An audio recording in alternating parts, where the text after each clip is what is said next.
everybody. Good morning sir. बहुत कम लोग अभी पार्टिसिपेट कर रहे हैं।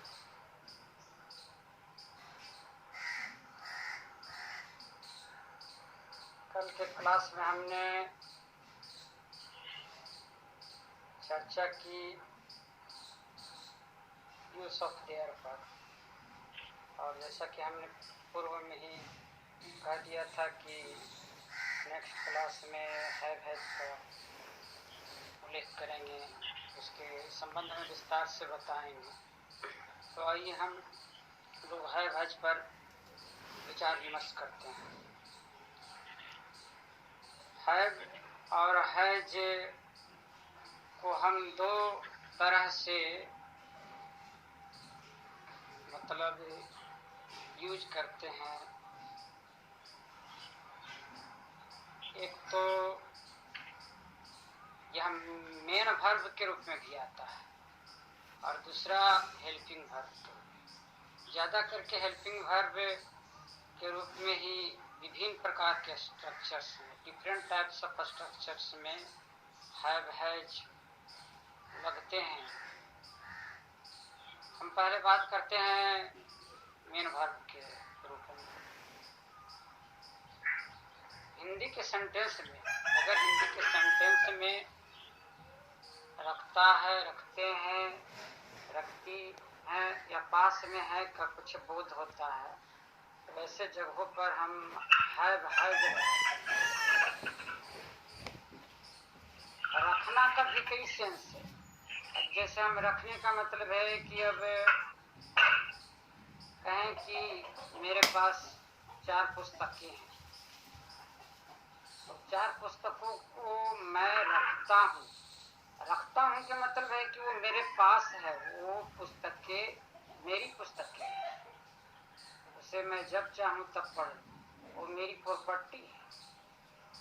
इसलिए उसे हम बोलेंगे आई हैव 3 बुक्स 4 बुक्स, जो भी जितनी भी पुस्तकें हैं, आई हैव 4 बुक्स 3 बुक्स। लेकिन अगर उसी पुस्तक को हम कहीं उठा कर कहीं रखते हैं, इस पुस्तक को यहाँ रखते हैं, तो वहाँ पर कीप का इस्तेमाल करें। किसी भी वस्तु को, किसी भी पदार्थ को, किसी भी मटेरियल को कहीं से कहीं पर रखना, कीप का इस्तेमाल। या जैसे हम आपको दिए रखने के लिए, किसको रखिए तो कीप दिस प्लीज, कृपया से रखिए। वो हम रखने के लिए दिए, लेकिन सदा के लिए नहीं दिए।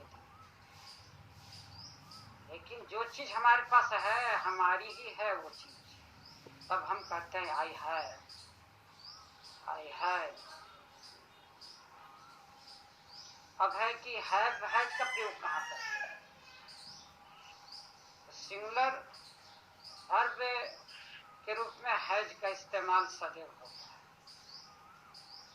सिंगुलर के लिए हैज का प्रयोग होता है और प्लुरल के लिए हैव का। लेकिन इसमें भी कंफ्यूजन हो जाता है। अब आई है, उसके साथ हैव लगता है, वी यू दे के साथ तो हैव लगता ही लगता है, आई के साथ भी हम लोग लगाते हैं। तो इसको शॉर्ट में सिर्फ ऐसे ही स्ट्रक्चर के रूप में हम बता सकते हैं, आई वी यू दे प्लस है। मतलब स्टूडेंट एज अ स्टूडेंट, अगर इसको याद रखने के लिए आप मतलब चाहते हैं, तो इसको आप ऐसे लिखिए, आई वी यू दे प्लस है। उसके बाद जो भी होगा होता है मीनिंग होगा। आई हैव अ बुक,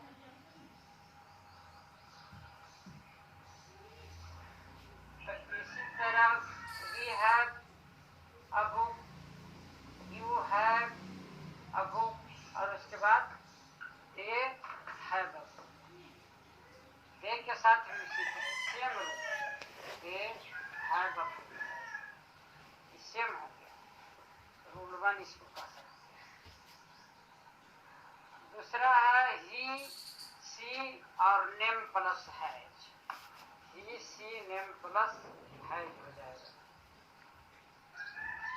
ही, सी और नेम। नेम का मतलब कोई एक व्यक्ति, बहुत सारे व्यक्ति नहीं, प्लस है। और फिर बाकी वैसे ही जो ऑब्जेक्ट होगा यानी मेन वर्ड होगा उसको, जैसे वह एक कलम रखता है तो इसको ही हैज अ पेन। सभी विद्यार्थी लोग आए हैं अभी तक के, एक दिखा रहे हैं नीलम जी हैं, संगीता कुमारी एक स्टूडेंट में दिख रहे हैं, नीरज कुमार हैं, स्त्री हैं। तो पार्टिसिपेशन अच्छा नहीं रहने पर क्लास लेने में मजा नहीं आता। ही हैज अ पेन, इसी तरह शी हैज अ पेन, और नाम के जगह पर राम लिख देते हैं या सीता लिख सकते हैं, राम हैज। ये सब के साथ यही दो बस इसमें रूल है, जो आई वी यू दे अभी हमने बताया, आई वी यू दे तो उसके साथ है, और ही सी नेम है। ये सारे सब्जेक्ट तो शुरू में आता है, और उसके बाद ये हैज का प्रयोग इसमें करते हैं, जो यहाँ पर मेन वर्ब के रूप में आया है। क्योंकि यहाँ पर कोई हेल्पिंग वर्ब के रूप में ये नहीं आया, हेल्पिंग वर्ब के रूप में भी इस्तेमाल होता है प्रेजेंट परफेक्ट। प्रेजेंट परफेक्ट यानी जहाँ काम पूर्ण हो चुका है, प्रेजेंट भी है और परफेक्ट भी, मतलब वर्तमान में भी है और काम की पूर्णता में भी है। परफेक्ट यानी पूर्ण हो गया है। I have written a letter, मैं एक पत्र लिख चुका हूँ, यानी पत्र लिखा हूँ, अभी वो रखा हुआ है। आई हैव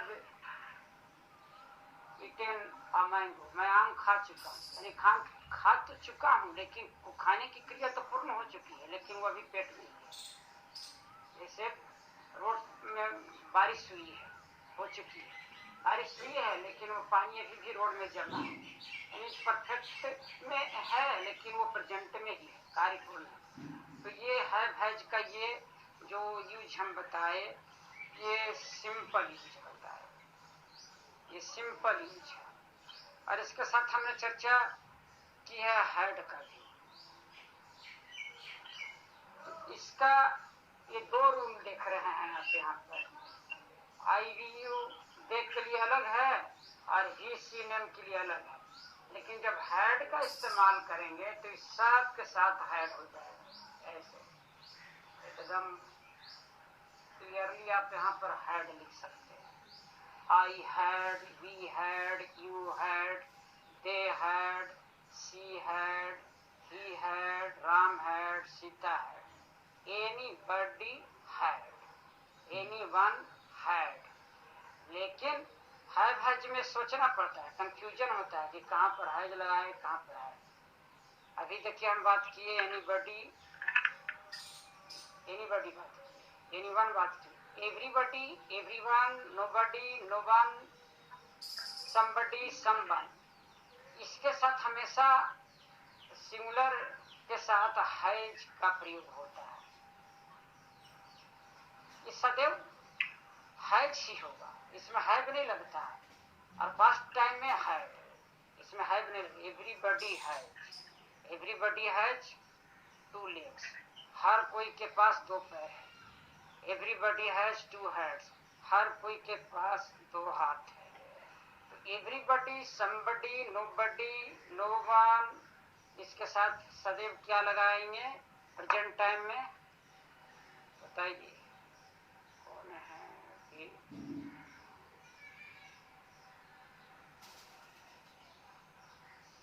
नीलम कुमारी जी और नीरज कुमार जी, संगीता कुमारी। संगीता कुमारी क्लास 9, बताइए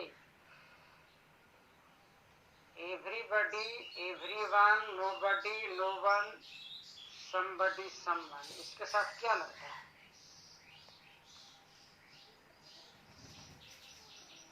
आवाज सुन रहे हैं सब लोग मेरी आवाज? हेलो,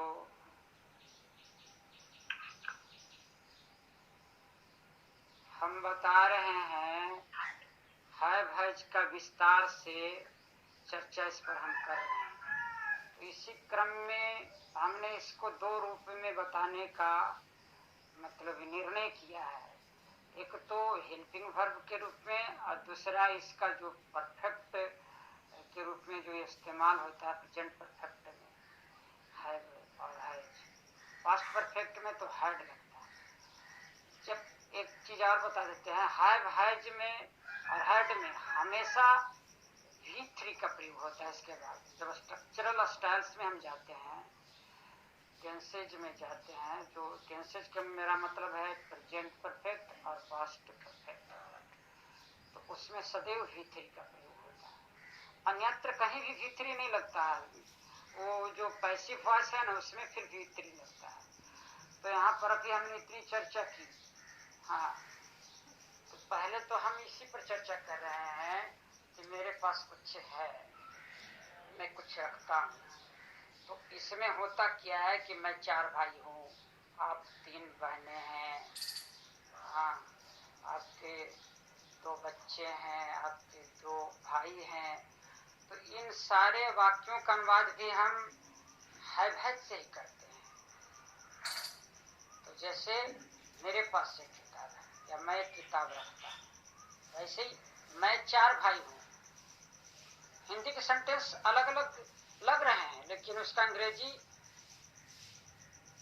एक जैसे ही होंगे। I have, you have, they have, we have या ही हैज, शी हैज, ऐसे करके होगा। तो आई हैव अ बुक, अगर हम कहें कि मेरे पास 2 कलमें हैं, तब क्या होगा? एक किताब है तो आई हैव अ बुक देगा।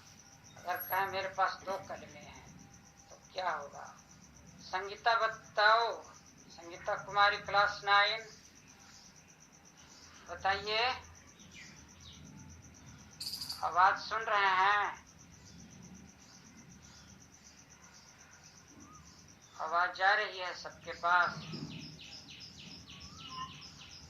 बताइए क्या होगा? जैसे हमने कहा कि मेरे पास एक किताब है, तो हम बनाए इसका आई हैव अ बुक, या एक कलम रहेगा तो भी आई हैव अ पेन। फिर आर्टिकल के अनुसार जो रूल है उसके अनुसार अगर कहें कि मेरे पास एक संतरा है तो आई हैव एन ऑरेंज, सेब है तो आई हैव एन एप्पल। इस तरह से अगर एक दवात है तो I have an ink pot. एक है इसलिए, लेकिन अगर 2 रहेगा तब क्या होगा? जैसे हम लोग के पास में चलते हैं, हम लोग के पास 2 पेंसिल हैं, क्या होगा इसका? सबसे पहले सब्जेक्ट बनाएंगे। सब्जेक्ट में हम लोग का अंग्रेजी क्या होता है? वी। तब उसके बाद क्या होगा? वी के बाद क्या होगा? हैव। हाँ, तो वी हैव। फिर कितने पेंसिल हैं? कितने पेंसिल हैं? वी हैव 2 पेंसिल्स ना? Yes. हाँ, तब ऐसे बोलना है ना, वी हैव 2 पेंसिल्स। अगर कहें कि आपकी 2 बहनें हैं या आप 2 बहनें हैं, आप 2 बहनें हैं, देखिए सेंटेंस में भी बहुत समझना पड़ता है। अगर हम लोग कहते हैं कि मैं 4 भाई, तो मैं 4 भाई हूँ, तो इसको ऐसे नहीं बोलना है कि आई एम 4 ब्रदर। मैं 4 भाई हूँ, आई हैव लगेगा। लेकिन अब है कि 4 भाई हैं तो मेरे लगा करके हैं, तो बाकी वाला के बोलना पड़ता है आई हैव 3 ब्रदर्स। यानी मेरे को तो लोग देख ही रहा है कि मैं हूँ, और नेक्स्ट 3 वो जोड़ देना, आई हैव 3 ब्रदर्स।